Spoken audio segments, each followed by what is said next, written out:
ఏమి కావలే నాకేమి కావలే, ఏమి కావలే నాకేమి కావలే, యేసు జయము తప్ప నాకేమి కావలే.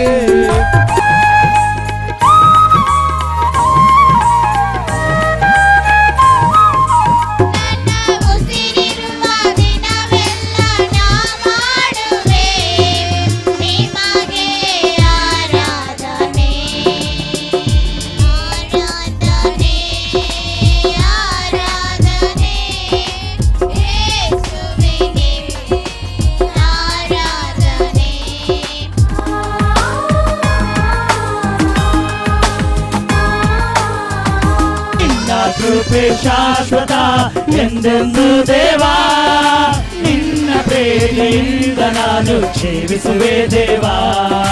యేసయ్య యేసయ్య ನೀನಿಲ್ಲದೆ ನಾನಿಲ್ಲಯ್ಯ.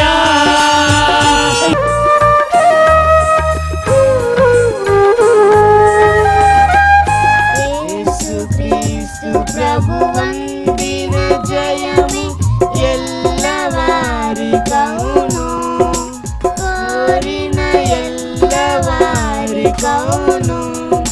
వేడిన ఎల్లవారికౌను.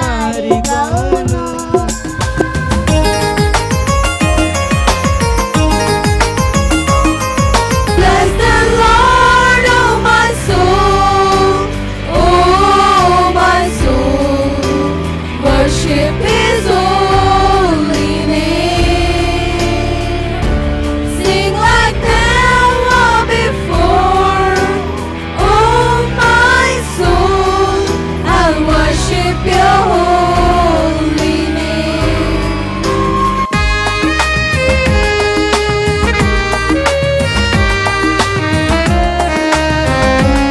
2000 సంవత్సరముల క్రితము దేవుడు ఈ లోకానికి వచ్చి వేసి ఆయన రక్తాన్ని చిందించారు. ఆత్మీయతలో చచ్చిపోయిన మనలను ఫలింపచేయడానికి ఈ లోకానికి దేవుడు వచ్చారు. ఈ రోజు ఆ రక్తాన్ని మనము కోరుకోవాలి.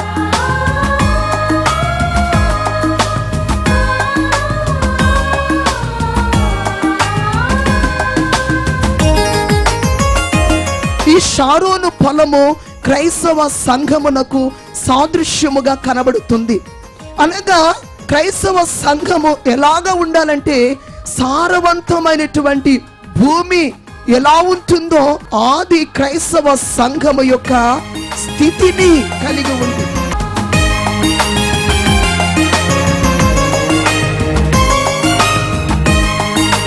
నిన్ను అడుగుతున్నాను, ಇವತ್ತು ನಾನು ನಿಮ್ಮನ್ನು ಕೇಳ್ತಾ ಇದ್ದೇನೆ, యేసు వచ్చేది నీ కొరకేనా? యేసు ಬರುವುದು ನಿನಗೋಸ್ಕರವಲ್ಲ? నువ్వు మారావా? ನೀನು ಬದಲಾಗಿದ್ದೀಯಾ? నీ పాపాలు కడగబడ్డాయా? ನಿನ್ನ ಪಾಪಗಳು ತೊಳೆಯಲ್ಪಟ್ಟಿವೆಯಾ? యేసు సిలువను నమ్మావా? యేసు క్రీస్తుನ ಶಿಲುಬೆಯನ್ನು ನಂಬಿದ್ದೀಯಾ? సిలువ ధ్యానము చేసావా? ಶಿಲುಬೆಯ ಧ್ಯಾನವನ್ನು ಮಾಡಿದ್ದೀಯಾ?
విశ్వాసులరా, పాత నిబంధన గ్రంథములో మనకు ఒక భక్తుడు కనిపిస్తారు, ఒక ప్రవక్త.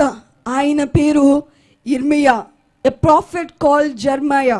బైబిల్లో ఉన్న ప్రవక్తలందరూ దేవుని కొరకు బలముగా వాడబడిన వారు. అయితే ఈ ఇర్మియా ప్రవక్త కూడా దేవుని కొరకు బలముగా వాడబడిన గొప్ప ప్రవక్త. ఇర్మియా గారు ప్రవక్తగా ఉన్న కాలములో దేవుడు మాట్లాడగా ఆ విషయాలు తెలియజేసేవారు ఇర్మియా గారు. కానీ అదే సమయములో ఇంకా అనేకులు అబద్ధ ప్రవక్తలు ఇజ్రాయేలు దేశములో అనేకులు కనబడ్డారు. దేవుడు తెలియజేశారని చెప్పి వారి సొంత మాటలు వారు తెలియచేయడము ప్రారంభించారు. Many of false prophets have come forward and started preaching about Lord which the Lord had not told, except Jeremiah. The Lord appeared only to Jeremiah and he spoke about the problems the Israelites are going to face. Israel వాళ్ళందరూ ఎంతో చక్కగా వారి దేశంలో వారు ఉన్నారు. కానీ దేవుడు ఇర్మియా చేత తెలియజేసిన మాట ఏమిటంటే, ఈ ఇశ్రాయేలు దేశము బబులోను సామ్రాజ్యము చేత స్వాధీనింపబడుతుంది. ఇజ్రాయేలులో ఉన్న వారందరూ ఈ బబులోను సామ్రాజ్యము కింద ఉంటారు ఇంకా అని దేవుడు ఇర్మియాకు తెలియజేస్తే, ఇర్మియా ఇశ్రాయేలు జనాంగానికి తెలియజేసినప్పుడు ఇశ్రాయేలు ప్రజలైన వారు నమ్మలేదు. ఎందుకంటే మిగతా ఉన్న అబద్ధ ప్రవక్తలందరూ వారు తెలియజేసింది ఏమిటంటే, లేదు దేవుడు కార్యాన్ని జరిగిస్తారు, దేవుడు తప్పిస్తారు మనల్ని, మనకి ఎటువంటి ప్రమాదము లేదు అని చెప్పి వారు తెలియజేశారు. మనం బైబిల్ గ్రంథములో చూస్తే దేవుడు ఇశ్రాయేలు జనాంగమును ఐగుప్తు దేశములో నుండి బయటకు తీసుకొని వచ్చిన తరువాత నుండి మనకు స్పష్టముగా కనిపించేది ఏమిటంటే, ఎప్పుడైతే ఇశ్రాయేలు అయిన వారు దేవుని మార్గముల నుండి తప్పిపోయారో అప్పుడే వారికి శ్రమలు సంభవించినట్లుగా మనకు కనబడుతుంది. ఎప్పుడైతే ఇశ్రాయేలు జనాంగము దేవుని కాదని వేరే వాటి వైపు చూచారో, వారి స్వబుద్ధి మీద వారు ఆనుకున్నారో, ఆ సమయములో వారు వేరే రాజ్యముల చేత వారు యుద్ధాలలో ఓడిపోయినట్లు, వేరే రాజ్యముల చేత బంధింపబడినట్లుగా బైబిల్ గ్రంథము మనకు స్పష్టముగా తెలియజేస్తుంది. ఇశ్రాయేలు జనాంగము వారు ఎంతో ధన్యులైన వారే, గొప్పవారే. వారి జనాంగము నుండే ఈ లోకాన్ని రక్షించే రక్షకుడు యూదులలో నుండే ఈ లోకానికి వచ్చారు. వారు గొప్పవారే. కానీ వారు దేవుని మార్గముల నుండి తప్పిపోయిన వారిగా మనకు కనబడుతున్నారు.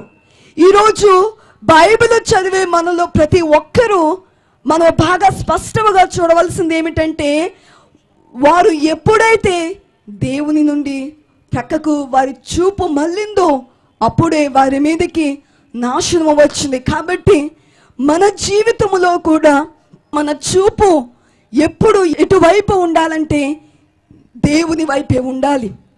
ఎప్పుడైతే మనము దేవుని వైపు చూస్తామో మనకు వచ్చే శ్రమలను కూడా మనము జయించగలము. మనం వాటినన్నిటినీ ఎదుర్కొని ముందుకు వెళ్ళగలము. బబులోను సామ్రాజ్యము యెరూషలేమును స్వాధీనపరుచుకున్నారు. ఆ సమయములో దేవుడు ఇశ్రాయేలు జనాంగాన్ని ఎలా బలపరిచారో అనబడే కార్యము మనకు స్పష్టముగా ఈ బైబిల్ గ్రంథములో మనకు కనబడుతుంది. ఇర్మియా గ్రంథము 29వ అధ్యాయము 4-5 వచనాల్లో మనము చూస్తే, ఇశ్రాయేలు దేవుడును సైన్యములకు అధిపతియగు యెహోవా తన ప్రేరేపణ చేత బబులోనుకు చెర తీసుకొని పోబడిన వారికందరికి ఇలాగు ఆజ్ఞ ఇచ్చుచున్నాడు.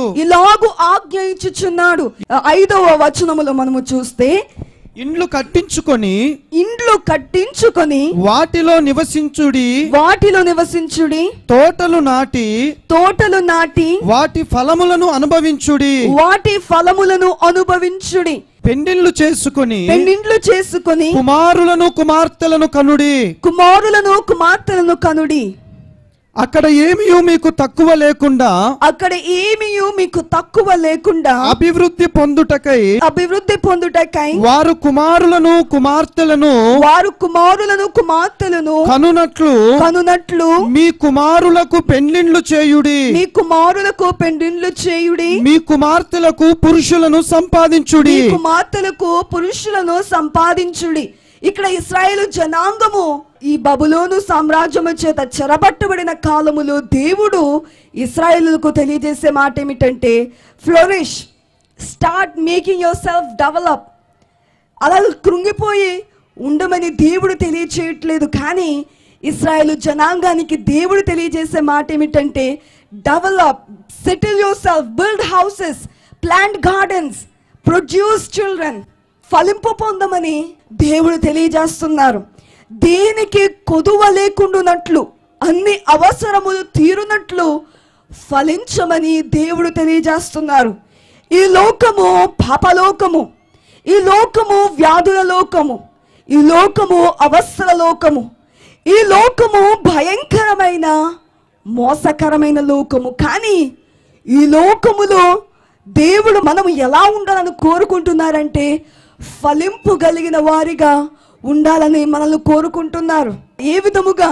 శారీరకముగా ఫలించాలి అని, అలాగే ఆత్మీయముగా ఫలించే వారిగా మనము ఉండాలి. 2000 సంవత్సరముల క్రితము దేవుడు ఈ లోకానికి నరునిగా వచ్చి వేశారు. పాపము చేత మానవులందరూ చెరబట్టబడిన ఈ భయంకరమైన పాపలోకములోనికి దేవుడు వచ్చి వేసి ఆత్మీయముగా ప్రతి ఒక్కరిని ఫలింప చేయడానికై ఆయన అమూల్యమైన సిలువ రక్తమును ఆయన అర్పించారు. ఎందుకంటే the Lord wants us to settle, the Lord wants us to be fruitful. మనము ఫలించే వారముగా మనము ఉండాలి అనబడే ఉద్దేశముతో దేవుడు ఈ లోకానికి వచ్చి నరకానికి వెళ్ళవలసిన మన కొరకై మనం పొందవలసిన భయంకరమైన శిక్షలను యేసుక్రీస్తు ప్రభువారు అనుభవించారు. So what are we doing today? ఈరోజు మనం ఏం చేస్తున్నాం? దేవుని యొక్క రక్తానికి మనము న్యాయము చేయగలుగుతున్నామా? ప్రభువారు కార్చిన ఆ రక్తానికి మనము విలువ ఇస్తున్నామా? ఇంకా లోకములోనే, పాపములోనే, ఈ లోక వ్యసనాలలోనే మనం ఇంకా మునిగిపోతున్నామేమో. అదెంత భయంకరమో! ఏ పాపాన్నైతే దేవుడు తప్పించి వేయడానికి 2000 సంవత్సరముల క్రితం ఈ లోకానికి వచ్చారో, ఆ పాపాన్ని మనం మోస్తున్నామేమో. ఆ పాపాన్ని మనం ఇంకా మన హృదయాల్లో దాన్ని ఉంచుకుంటున్నామేమో. ఈరోజు మనం ఉంచుకోకూడదు. ఆ ఇశ్రాయేలు జనాంగము వారు దేవుని మార్గముల నుండి వారు తప్పిపోయారు. వేరే వాటిని దేవుళ్ళని వారు ఆరాధించారు. ఆ సమయంలో వారు చెరసాలలో పట్టబడ్డారు. కానీ ఆ సమయంలో దేవుడు వారిని క్షమించి వారికి దేవుడు తెలియజేసిన మాట ఏమిటంటే, be fruitful where you are. మీరున్న చోటని మీరు ఫలించండి అని చెప్పి దేవుడు వారికి తెలియజేశారు. ఆది మానవులైన ఆదాము అవ్వల యొక్క పాపాన్ని బట్టి ఈ ప్రపంచమంతా పాపముతో నిండిపోయింది. కానీ 2000 సంవత్సరముల క్రితము దేవుడు ఈ లోకానికి వచ్చి వేసి ఆయన రక్తాన్ని చిందించారు. ఆత్మీయతలో చచ్చిపోయిన మనలను ఫలింప చేయడానికి ఈ లోకానికి దేవుడు వచ్చారు. ఈరోజు ఆ రక్తాన్ని మనము కోరుకోవాలి. అమ్మాయ్యా, మీలో యవనస్తులైన కుమారులు కుమార్తెలు ఉన్నారు. మన జీవితాలు ఎవరికి సమర్పించుకోవాలి? ఈ లోకానికి, అపవాదికి కాదు, దేవునికి మనము సమర్పించుకోవాలి. దేవుని కొరకు మనము వాడబడాలి. ఇర్మియా భక్తునికి దేవుడు కనబడి ఇలాగ ప్రవక్తగా ఉండమని, ప్రజలకు వెళ్ళి తెలియజేయమని దేవుడు తెలియజేసిన సమయంలో ఇర్మియా ప్రవక్త అన్నారు, యెహోవా, నేను వెళ్ళలేను, నేను యవన ప్రాయములో ఉన్నాను, నేను చిన్నవాడిని అని చెప్పి ఇర్మియా ప్రవక్త అన్నారు. కానీ ఇర్మియాను దేవుడు ఏర్పాటు చేసుకున్నారు. ఈరోజు నీ వయస్సును బట్టి నువ్వు వెనక్కి ఉండొద్దు. నువ్వు చిన్నవాడువు, పెద్దవాడువు, వృద్ధుడవైనా కానీ, స్త్రీ అయినా పురుషుడైనా దేవుడు ప్రతి ఒక్కరిని వాడుకోవడానికి సిద్ధముగా ఉన్నారు. You are never too old or too young to be used by the Lord. దేవుని కొరకు వాడబడడానికి నువ్వు ఎప్పుడు వృద్ధుడవు కాదు, మరి చిన్న కుమార్తెవి, చిన్న కుమారుడు కాదు. కాబట్టి మన మనస్సులను, మన హృదయాలను ఆయన రక్తము చేత కడిగి వేసుకొని అనేకులకు ఎందుకొరకు యేసుక్రీస్తు ప్రభువారు ఈ లోకానికి వచ్చి వేశారు, ఆ మాటను మనము తెలియజేసే వారముగా ఉండాలి. ఇక రెండవదిగా చూచినట్లుగా ప్రార్థన 7వ వచనములో మనము చూస్తే, నేను మిమ్మును చెరగొనిపోయిన పట్టణము యొక్క క్షేమము కోరి దాని కొరకు యెహోవాను ప్రార్థన చేయుడి. దాని క్షేమము మీ క్షేమమునకు కారణమగును. ఇక్కడ దేవుడు ఇర్మియా ప్రవక్త ద్వారా ఇశ్రాయేలు జనాంగానికి తెలియజేసే మాట ఏమిటంటే, యెహోవాకు ప్రార్థన చేయుడి. చాలా మంది కుటుంబములో ఒక భయంకరమైన శ్రమ రాగానే వెంటనే దేవుడు ఎందుకు ఇలా చేశారని చెప్పి కొందరు అంటూ ఉంటారు. ఎందుకు ఈ కష్టాన్ని తెచ్చిపెట్టారు అని చెప్పి చాలా మంది అంటారు. అది చాలా తప్పు, అలా అనకూడదు. ఇక్కడ ఇర్మియా ప్రవక్త ద్వారా దేవుడు తెలియజేసే మాట ఏమిటంటే, యెహోవాకు ప్రార్థన చేయుడి. మన శ్రమ కాలములో మనము చేయవలసింది ఏమిటంటే, దేవుని మీద సనగడము కాదు గాని మనము చేయవలసింది ఏమిటంటే ప్రార్థన జీవితాన్ని మనము కలిగి ఉండాలి. యాకోబు పత్రికలో 5వ అధ్యాయం 13వ వచనములో, మీలో ఎవరైనా బాధలో ఉన్నారా, కష్టములో ఉన్నారా, వారు ప్రార్థన చేయుడి అని చెప్పి పరిశుద్ధాత్మ తండ్రి యాకోబు పత్రికలో వ్రాయించారు. ప్రార్థన జీవితము అనేది ప్రతి ఒక్క క్రైస్తవునికి చాలా అవసరము. అందుకే ఒక భక్తుడు అన్న మాట ఏమిటంటే, have an appointment with the lord. మీకు ఇష్టం వచ్చినప్పుడు ప్రార్థనలోనికి వెళ్ళడము కాకుండా రోజుకి ఒక సమయాన్ని పెట్టుకొని ఒక అపాయింట్మెంట్. ఇప్పుడు డాక్టర్ దగ్గరికి వెళ్ళాలంటే మనం అపాయింట్మెంట్ తీసుకుంటాము, అవునా కాదా? మీ పిల్లల యొక్క ప్రిన్సిపల్ని కలవాలంటే మీరు అపాయింట్మెంట్ తీసుకుంటారు, ఎప్పుడు రావాలని అడుగుతారు. దేవునితో ప్రతిరోజు we should have an appointment. రోజు దేవునితో మనకు అపాయింట్మెంట్ ఉండాలి. నువ్వు ఎప్పుడు మనసులో ప్రార్థన చేసుకోవచ్చు, కానీ రోజుకి ఖచ్చితంగా ఈ సమయమందు ప్రార్థనలో ఉండాలని అని చెప్పి ప్రార్థన జీవితాన్ని మనము కలిగి ఉండాలి. దావీదు భక్తుడు ప్రార్థనా జీవితాన్ని కలిగిన గొప్ప భక్తుడు.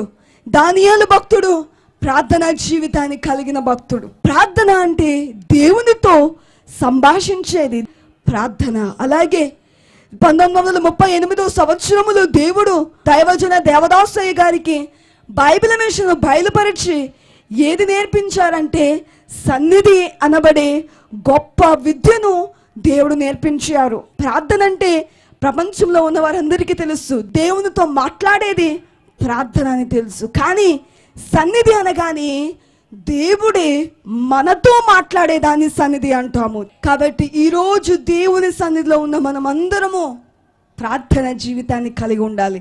ఇక 8, 9 వచనాల్లో మనము చూచినట్లయితే, ఇశ్రాయేలు దేవుడును సైన్యములకు అధిపతియగు యెహోవా ఇలాగు సెలవిచ్చుచున్నాడు, మీ మధ్యనున్న ప్రవక్తల చేతనైనను మంత్రజ్ఞుల చేతనైనను మీరు మోసపోకుడి. మీలో కలలు కనువారి మాటలు వినకుడి. వారు నా నామమును బట్టి అబద్ధ ప్రవచనములను మీలో చెప్పుదురు. ఇక్కడ దేవుడు తెలియజేసే మాట ఏమిటంటే, అబద్ధ ప్రవక్తల యొక్క మాటలు నమ్మకుడి అని ఇక్కడ ఇర్మియా గ్రంథములో మనకు కనబడుతుంది. అలాగే మత్తయి సువార్త 24వ అధ్యాయము 24వ వచనములో యేసుక్రీస్తు ప్రభువారే స్వయముగా తెలియజేశారు. అబద్ధపు క్రీస్తులను అబద్ధపు ప్రవక్తలను వచ్చి సాధ్యమైతే ఏర్పరచబడిన వారిని సహితము మోసపరచుటకై గొప్ప సూచక క్రియలను మహత్కార్యములను కనబరచెదరు. ఇక్కడ ప్రభువారు తెలియజేసే మాట ఏమిటంటే, అబద్ధ ప్రవక్తలు వస్తారు, వారు గొప్ప కార్యాలు చేసి ఏర్పరచబడిన వారిని, అంటే ఎవరినైతే దేవుడు ఏర్పరచుకున్నారో క్రైస్తవ సంఘమును వేరే మార్గములోనికి తీసుకుని వెళ్ళిపోవడానికై మహత్కార్యములు కూడా చేస్తారని చెప్పి ముందుగానే బైబిల్ గ్రంథములో దేవుడు తెలియజేశారు. కాబట్టి మన జీవితంలో చెప్పిన బోధలన్నిటినీ మనం వినేయడము కాకుండా ఆ బోధ బైబిల్కి సమానముగా ఉందా లేదా, బైబిల్ తెలియజేసినట్లుగానే ఉందా, బైబిల్కి అనుగుణముగా ఉందా లేదా అనబడే దాన్ని మనము గమనించాలి. ఇక 4వదిగా 10వ వచనము మనము చదివినట్లయితే యెహోవా ఈ ఆజ్ఞ ఇచ్చుచున్నాడు, బబులోను రాజ్యమునకు 70 సంవత్సరములు గతించిన తరువాతని మిమ్మును గూర్చి నేను పలికిన శుభవార్త నెరవేర్చి ఈ స్థలమునకు మిమ్మును తిరిగి రప్పించునట్లు నేను మిమ్మును దర్శింతును. ఇక్కడ దేవుడు ఇశ్రాయేలు జనాంగానికి తెలియజేసే మాట ఏమిటంటే, నేను పలికిన శుభవార్త నెరవేర్చి. దేవుడు పలికిన శుభవార్త ఏమిటి? ఆ దేశానికి తిరిగి తీసుకుని వెళ్తానని చెప్పి దేవుడు తెలియజేశారు. 70 సంవత్సరములు అయిన తరువాత ఆ శుభ కార్యము జరుగుతుంది అని చెప్పి దేవుడు ఇశ్రాయేలు జనాంగానికి తెలియజేస్తున్నారు. వారు భయంకరమైన శ్రమలో ఉన్నారు. 70 సంవత్సరములు బబులోను సామ్రాజ్యపు చేతుల్లో ఇశ్రాయేలు జనాంగం ఉన్నారు. కానీ దేవుడు వారికి జ్ఞాపకము చేస్తున్నారు. ఏమిటంటే, కలుగబోవు శుభకార్యాన్ని ఇశ్రాయేలు జనాంగానికి దేవుడు గుర్తు చేస్తున్నారు. ఈరోజు క్రైస్తవులుగా ఉన్న మనము, క్రీస్తును ధరించిన వారందరూ క్రైస్తవులే. క్రీస్తు యొక్క గుణములు కలిగిన వారందరూ క్రైస్తవులే. ఫిలిప్పీలకు రాసిన పత్రిక 2:5 అధ్యాయములో యేసు క్రీస్తుకు కలిగిన ఈ మనస్సును మీరును కలిగి ఉండుడి అని వ్రాయబడి ఉంది. ప్రభువారి యొక్క మనస్సు ఎవరు కలిగి ఉన్నారు? వారి క్రైస్తవులు. ఈరోజు క్రైస్తవులమైన మనకు ఉండవలసిన చూపు ఏమిటంటే, ముందు చూపు. అంటే జరగబోవు కార్యమును నిమిత్తమై ఇప్పుడే ఆనందించే వారముగా మనము ఉండాలి. ఇక్కడ దేవుడు ఇశ్రాయేలు జనాంగానికి తెలియజేసే మాట ఏమిటంటే, నేను పలికిన శుభవార్త నెరవేర్చి. ఇంకా ఆ కార్యము జరగలేదు, కానీ దేవుడు ఆ కార్యాన్ని ఇశ్రాయేలు జనాంగానికి దేవుడు తెలియజేస్తున్నారు. కొరింథీయులకు వ్రాసిన 2వ పత్రిక 4వ అధ్యాయము 16వ వచనాన్ని మనము చదువుకుందాము. కావున మేము అధైర్యపడము, మా బాహ్య పురుషుడు కృషించుచున్నను, అంతర్య పురుషుడు దినదినము నూతన పరచబడుచున్నాడు. మేము దృశ్యమైన వాటిని చూడక అదృశ్యమైన వాటిని నిదానించి చూచుచున్నాము కనుక క్షణమాత్రముండు మా చులకని శ్రమ మా కొరకు అంతకంతకు ఎక్కువగా నిత్యమైన మహిమ భారమును కలుగజేయుచు. ఈ కాలములో ఉన్న మన శ్రమ మహిమకు మనలను సిద్ధపరుచుచున్నది. ఈరోజు రేపు మధ్యాకాశములో ప్రభువారు శీఘ్రముగా రానయ్యున్నారు. ఇప్పటి వరకు ఉన్న శ్రమలు ప్రభువారి రాకడ వచ్చేసరికి ఉంటాయా? దేవుని రాకడ వచ్చేసరికి మనకున్న కష్టాలు మనకు ఉంటాయా? మనకున్న అప్పులు దేవుని రాకడ వచ్చేసరికి ఉంటాయా? ఉండవు. మన బాధలు మనకు ఉండవు. మన శ్రమలు, మన ఇబ్బందులు, మన అప్పులు, అవేమి, మన శోధనలు మనకు ఏమీ ఉండవు. ప్రభువాని యొక్క రాకడలో మనము ఎత్తబడితే ఈ కష్టాలు మనకేమీ ఉండవు.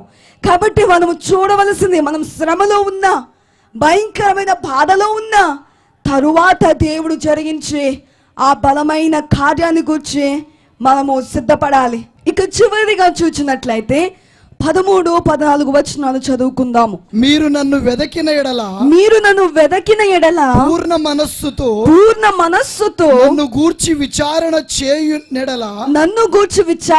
చేయునెడల మీరు నన్ను కనుగొందురు. నన్ను నేను మీకు కనబరచుకొందును.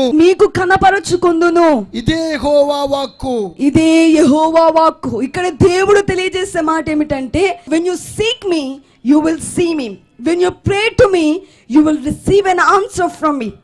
ఇక్కడ దేవుడు ఇశ్రాయేలు జనాంగాన్ని ఎలాగో ఓదార్చుతున్నారో, ఎలాగో బలపరుస్తున్నారో మనకి ఇక్కడ చక్కగా దేవుడు తెలియజేస్తున్నారు. కాబట్టి దేవుని సన్నిధిలోనికి వచ్చిన వారులారా, when we seek the Lord we find him. మనము దేవుని కొరకు వెదకినప్పుడు దేవుడు మనకు కనబడతాడు. వెదకుడి మీకు దొరుకును, తట్టుడి మీకు తీయబడును, అడుగు ప్రతి వాడును పొందును, నా నామమున నన్ను ఏమడిగినా నేను చేతును అని సెలవిచ్చిన దేవుడు. కాబట్టి ఏది దేవుడు నాకు కార్యం చేయట్లేదే ఏంటి అని చెప్పి అనుకోవడము కాదు, కానీ దేవునిని మనం అడగాలి. మనం నోరు విప్పి, తండ్రి ఈ కార్యాన్ని జరిగించండి నాయన అని మనము కోరుకోవాలి. కోరుకున్న క్షణమందు దేవుడు ఖచ్చితముగా ఆయన చిత్తమైన కార్యాన్ని మన పట్ల జరిగిస్తారు. మొదటిగా మనము ఉన్న చోటనే ఎటువంటి స్థితిలో ఉన్నా కానీ ఆ స్థితి యందు మనము ఫలించాలి. రెండవది ప్రార్థనా జీవితము కలిగి ఉండాలి. మూడవది అబద్ధ బోధకుల నుండి మనము తప్పించుకోవాలి, వాటి బోధలకు మనము లొంగకూడదు. నాలుగవది జరగబోయే ఆ మహోన్నతమైన కార్యము ప్రభు వారి యొక్క రాకడను గూర్చి మనము ఆలోచిస్తూ ధ్యానిస్తూ ఎప్పుడూ రాకడ తలంపే కలిగి ఉండాలి. చివరిగా దేవుని వైపు మాత్రమే మనము చూడాలి. కొండల తట్టు నా కనులెత్తుచున్నాను, నాకు సహాయం ఎక్కడి నుండి వచ్చును, యెహోవా వలనే నాకు సహాయము కలుగునని దావీదు మహారాజు అన్నట్లు కేవలము దేవుని వైపు మాత్రమే, దేవుని యొక్క సహాయము కొరికే మనము తేరి చూడాలి. ఇర్మియా గ్రంథము 29వ అధ్యాయము 11వ వచనాన్ని మనము జ్ఞాపకం చేసుకుందాము. నేను మిమ్మును గూర్చి ఉద్దేశించిన సంగతులను నేనెరుగుదును. The Lord knows the things he thought about us. రాబోవు కాలమందు మీకు నిరీక్షణ కలుగునట్లుగా అవి సమాధానకరమైన ఉద్దేశములే గాని హానికరమైనవి కావు. ఇదే యెహోవా వాక్కు. ఇక్కడకు వచ్చిన ప్రతి ఒక్క యవనస్తురాలు, చిన్నలేమి పెద్దలేమి వృద్ధులేమి, ప్రతి ఒక్కరి పట్ల దేవుడు ఒక ఉద్దేశాన్ని కలిగి ఉన్నారు. The Lord has a great plan for you, a plan to prosper you, but not a plan to fail you. మనకు హానికరమైన ఉద్దేశము కాదు, కానీ దేవునికి ఉన్న ఉద్దేశం ఏమిటంటే మనము సమాధానముగా ఉండాలని. సమాధానకరమైన ఉద్దేశములే, నిరీక్షణకరమైన ఉద్దేశములు దేవుడు కలిగి ఉన్నారు. కాబట్టి దేవుని మీద ఆనుకుని మనము జీవిందాము. దేవుని మనము గట్టిగా పట్టుకుని దేవుని సన్నిధిలో మనము ఎక్కువ సమయము మనము ఉండి దేవుని రాకడ కొరకు సిద్ధపడి, దేవుడు ఎటువంటి ఆలోచన మన పట్ల కలిగి ఉన్నారో వాటి గురించి మనము చూస్తూ మనము ముందుకు వెళ్ళాలి. అట్టి గొప్ప భాగ్యము దేవుడు మనకందరికి అనుగ్రహించి ఆయన రెండవ రాకడకు మన అందరినీ సిద్ధపరచును గాక. ఆమేన్.